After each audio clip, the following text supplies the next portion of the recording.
Halo Bray, kembali lagi di Gaptek.id. Dan ya, ini adalah CPU yang udah dinanti-nantikan para budget builder, yaitu AMD Ryzen 3. Line up AMD Ryzen 3 ini ada dua, sesuai yang diumumkan kemarin, yaitu R3 1200 dan R3 1300X. Kebetulan banget Gaptek dapat early access untuk menguji keduanya. Maka dari itu, mari kita coba telusuri bagaimana kemampuan dari kedua Ryzen 3 ini. Dari informasi yang gue dapat, AMD Ryzen 3 1200 memiliki harga di 1,5 jutaan. Sementara R3 1300X itu ada di angka 1,8 juta. Dari segi harga, CPU ini mungkin akan menjadi mangsa para user yang kayaknya akan bikin budget PC gaming.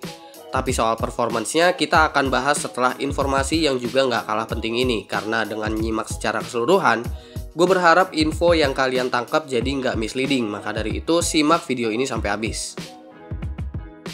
Oke, kedua SKU yang hadir di Indonesia baik R3 1200 maupun R3 1300X, kalian di sini akan mendapatkan stok cooling yang bernama Red Stealth. Ini berbeda dengan Red Spire yang ada pada R5 dan R7. Stok cooling Red Stealth hanya sebuah heatsink aluminium tanpa lapisan koper atau tembaga sama sekali. Jadi mungkin bisa gue sebut ini kayak stok coolingnya Intel, dan kayaknya gue nggak merekomendasikan untuk pakai cooler ini kalau kalian mau melakukan overclocking. Karena di sini kita mau cari tahu potensi R3 1200 dan R3 1300X. Maka dari itu stok coolernya kita nggak akan pakai. Tapi tenang aja, gue janji stok coolernya akan gue pakai untuk video budget rakitan nanti. Kalau sekarang kita uji potensi CPU ini dulu. Buat spesifikasinya mungkin kita udah sama-sama tahu kalau R3 1200 dan R3 1300X sama-sama memiliki 4 core, 4 thread, dan L3 cache 8MB. Yang membedakan dari keduanya hanyalah clock speed. R3 1200 punya base 3,1 GHz up to 3,4 GHz, sementara R3 1300X punya base 3,5 GHz up to 3,7 GHz. Seluruh Ryzen 3 ini juga masih mensupport overclocking alias CPU ini di-unlock, masih mensupport RAM dengan speed di atas 2133 MHz selama kalian menggunakan motherboard dengan chipset B350 dan juga X370. Dan perlu gue tekankan, Ryzen 3 ini secara keseluruhan memiliki IPC yang masih sejenis dengan seri Ryzen sebelumnya, yaitu R5 dan R7. Yang mungkin kita semua udah familiar dengan karakter IPC-nya ini, nggak begitu kebut single core performance-nya, tapi nge-push performance multicore-nya. Tapi ini akan sedikit berbeda ceritanya karena Ryzen 3 nggak memiliki SMT yang menjadikan thread CPU ini terhitung sesuai jumlah core-nya. Oke, sekarang kita ngomongin performance. Untuk test bench, gue menggunakan motherboard Asus Crosshair 6 Hero Cooler Master Neptune 240, Corsair Vengeance RGB 2x8GB running di 3200 MHz CL16, Cooler Master V750, 120GB SSD, 4TB hard disk, dan GPU yang gue ambil untuk tes kali ini adalah RX 570 ROG Strix. Semua tes di sini akan gue jalankan pada resolusi 1080p, meskipun di sini gue menggunakan Asus MG24UQ yang sebenarnya udah mensupport 4K. Tapi itu karena kalau benchmark di resolusi 4K, maka tingkatan load GPU akan semakin tinggi dan mungkin perbedaan CPU performance-nya bisa kurang kelihatan nanti. Dan gue harus tekenin ke kalian bahwa gue di sini nggak bisa kasih perbandingan secara keseluruhan dengan Core i3 6100 atau 7100 karena sampel CPU untuk ditesnya gue nggak pegang. Jadi buat perbandingan mungkin gue cuma ada benchmark sintetik seperti Cinebench R15 aja. Oke, pengujian awal ini adalah potensi overclocking. R3 1200 adalah termasuk kelas CPU budget yang mungkin rata-rata penggunaannya nanti akan menggunakan chipset B350 kalau emang mau melakukan overclocking. Maka dari itu di sini gue udah mencari pada titik voltase 1,3 volt yang udah bisa gue pastikan sangat aman pada motherboard manapun selama suhu CPU terjaga. Dan di sini gue bisa menjalankan R3 1200 sampai ke angka 3,8 GHz. Ada kejadian yang agak klise ketika gue mencoba meneliti R3 1300X.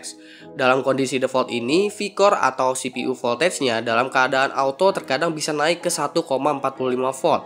Dan menurut gue, ini adalah sesuatu yang agak mengganjal. Apalagi nantinya R3 1300X juga mungkin akan banyak dipasangkan pada Mobo B350 yang rata-rata nggak memiliki power dan VRM sebaik X370.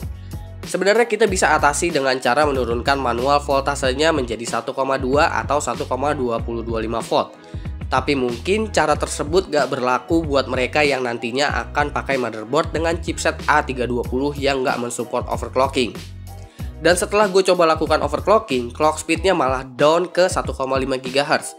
Gue udah kasih feedback ini ke pihak AMD untuk segera benahi karena menurut gue permasalahan ini mungkin masih bisa diatasi dengan melakukan fixing lewat update BIOS.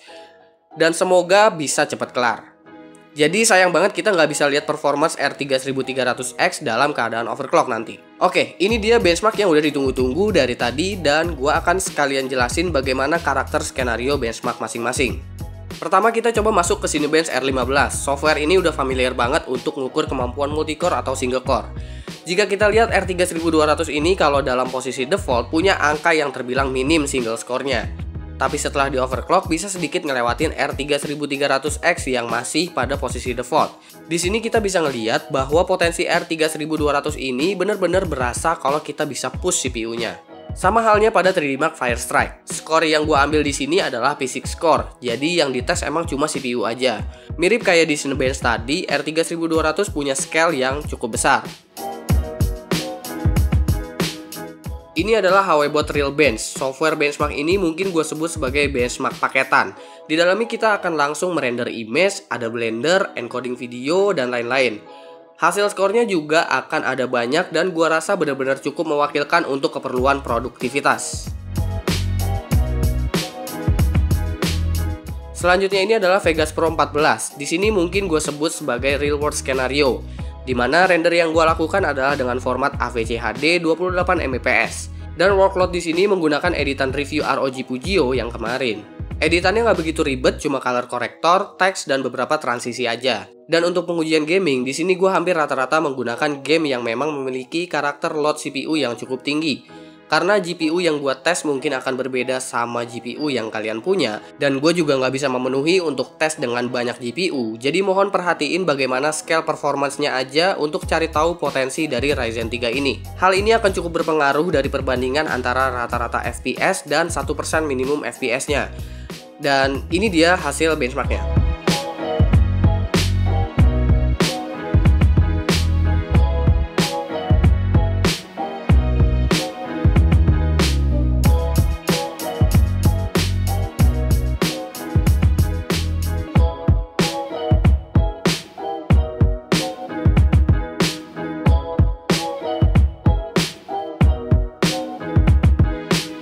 Berakhir pada kesimpulan untuk AMD Ryzen 3 baik itu R3 1200 ataupun R3 1300X, sebenarnya memang CPU ini punya pros and cons tersendiri. Menurut gua calon pengguna Ryzen 3 sebaiknya memiliki skill yang cukup advance karena sebenarnya Ryzen 3 ini benar-benar bisa ditweak lagi performancenya. Dan itu adalah poin plus yang benar-benar plus ketimbang Core i3 6100 atau 7100 yang benar-benar nggak bisa ditweak. Kalau kita bicara performance out of the box, menurut gua jadi agak sedikit mubazir kalau kita nggak ngelakuin overclocking. Apalagi kalau pengguna itu berniat ambil Ryzen 3 buat keperluan e-sport yang rata-rata emang perlu single core yang cukup kenceng. Dan secara default sebenarnya Ryzen 3 punya single core yang masih di bawah Core i3 6100 atau 7100. Maka dari itu gue sangat ngerekomendasikan at least kalian pakai motherboard berchipset B350 biar bisa melakukan sedikit overclocking dan speed RAM yang lebih kencang pastinya. Tinggalin aja komentar kalian di bawah untuk menyimpulkan sendiri perspektif kalian masing-masing mengenai Ryzen 3 ini, biar pada diskusi bareng-bareng. Oke, jangan lupa like, share, dan subscribe jika video ini bermanfaat buat kalian semua. Follow sosial media gue itu ada di description. Gue Subki dan seperti biasa sampai jumpa di lain kesempatan.